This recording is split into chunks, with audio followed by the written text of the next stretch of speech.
Uz zvuke frule dočekuje nas gospodin Vehab Halilović iz Goduše pored Visokog.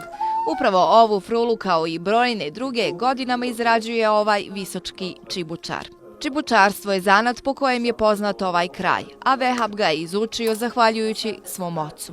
Pored drvenih svirala, njegove vrijedne i spretne ruke izrađuju i brojne druge predmete od drveta, poput čibuka, igračaka, ali i češljeva od goveđeg roga.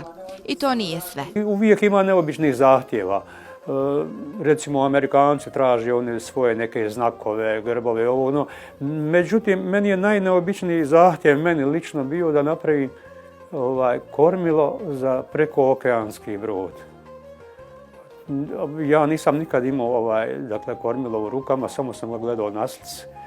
I obzirom da se radi o velikom dijelu, morao sam u pomoć svog vrijednog rođaka koji ima malo veći stroj da mi on ne uradi, a ono sam ostatak ja i napravim čovjeku kormilo.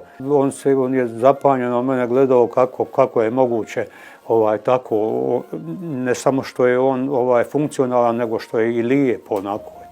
Ovaj vrijedni penzioner svakodnevno u radionici provodi dane. Kaže, kada radi, nikada ne gleda na sat.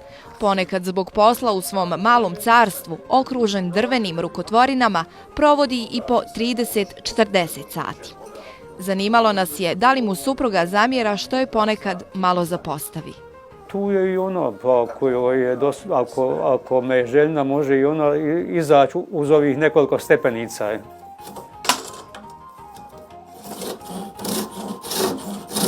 Neki kažu da ne bi imali živaca to raditi, međutim, umne je suprotno, meni smiruje. Nije mi važno to što radim, koliko mi je važno da to radim.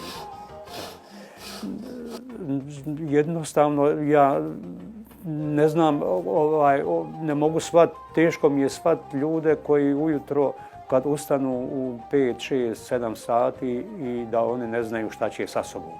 Ja, hvala Bogu, znam šta ću sa sobom uvijek. I onda, ali dobro, tu je, dakle, ipak je tu i nešto se i zaradi, pa hvala Bogu, ja nisam naučio živjeti od penzije, pa tako onda jedno s drugim ide. Vehaba raduje činjenica da ovom zanatu ne prijeti izumiranje, jer na svu sreću ima mladih koji su voljni i željni naslijediti tradiciju i zanat svojih predaka. Imam unuke, pa onda i oni nešto mi pomognu, uglavnom što je, kad je hitno nešto i lakirat, farbat, nanizat nečer, šta i tako dalje. S druge strane, pa s druge strane, onda bude ovako neobičnih situacija, pa na primjer nekih zgoda. Mi smo imali jednog ovdje komšiju, pa on je kaže, umro je podavno, pa on je znao kazati da je u Goduši jedina fabrika u bivšoj Jugoslaviji koja u Drugom svjetskom ratu nije bombardovana.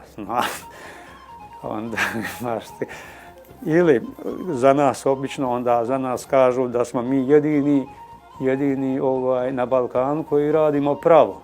Inače, ako ne radimo pravo, pokvari se i uprst bušilica. Zgoda i nezgoda u ovom malom visočkom mjestu je bezbroj. Pričaju nam uz kafu Vehab i njegova supruga, koja ovoga puta nije bila baš raspoložena da priča u kameru. Ali o tome neki drugi put. Jer ovog vrijednog čuvara stoljetne bosanske tradicije vrijedi ponovo posjetiti.